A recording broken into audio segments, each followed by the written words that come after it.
Okay, still in the centre of Wigan, if you can hear me. Somebody's not happy. Okay, so this is an interesting little walkway. As you can see, a number of different Wigan players, some of which I went to see when I used to follow rugby league, so I thought I'd do a quick video of this one. It's quite interesting. So if you're ever in Wigan, check it out. I mean, to be fair, they are the best ever British rugby league team of all time. Now, Ellery Hanley, I remember him. His partner, his ex-partner, I don't know if they're together still, I don't know, but she used to cut my hair in Harrogate. That makes me sound very grand, doesn't it? But it was only like a barber's cut, you know, as Sean Edwards, eh? Some big names.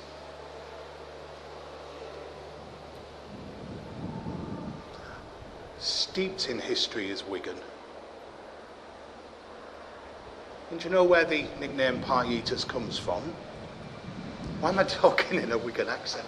Oh, Billy Boston. Right, there we go. Billy Boston. Now, one of the stands is named after Billy Boston.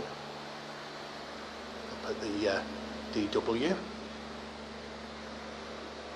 Yeah, so I was going to tell you about the origins, or an alleged origin, of the term Pie Eaters, and it's born out of the general strike in 1926.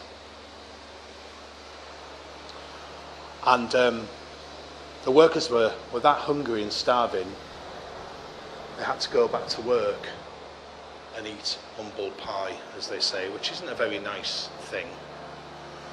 But allegedly that's where it originated, so I thought you might be interested in that. Hey, I'm actually going to go up to the DW Stadium right now, so I'll probably include this footage in that one. Okay. Hello. So you're looking at the statue of Dave Whelan, former owner of the club, professional footballer, entrepreneur and Wiganer. Okay, so a little bit more about Dave Whelan then. He bought JJB, it was a fishing and sports store in Wigan. And it was named after the two previous owners, John Jarvis Broughton and J.J. Bradburn. And he decided to keep the name as he built it up. Now, it's quite a nice statue, that, in that in 1960, when he was a footballer, playing for Blackburn Rovers, he went in on a tackle and came off worse and actually broke his leg. And his career all but ended, really. He went to Crewe Alexandra afterwards, but he never reached the same heights again. So that's quite nice, really, that after all those years, in 2013, the 91st minute goal that Wigan scored against Man City to win the FA Cup resulted in that lovely photo and statue. So that's quite nice.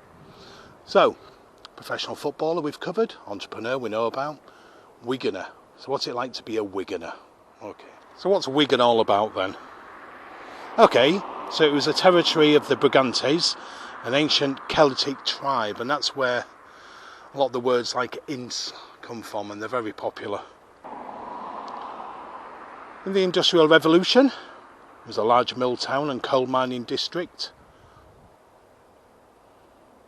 And then Wigan Pier was made famous by George Orwell with his work The Road to Wigan Pier in 1937. So during the English Civil War, Wiganers were loyal to the King. It does have a river called the River Douglas, and the Leeds and Liverpool Canal runs through it. So the two clubs that play here, Wigan Athletic Football Club, they came from Springfield Park, and Wigan Warriors came from Central Park.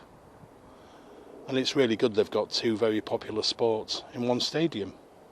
The rugby team actually were a cricket club, so again, a bit of a theme developing here, as with Preston and so on, and Sheffield, in that they played football to keep fit during the winter.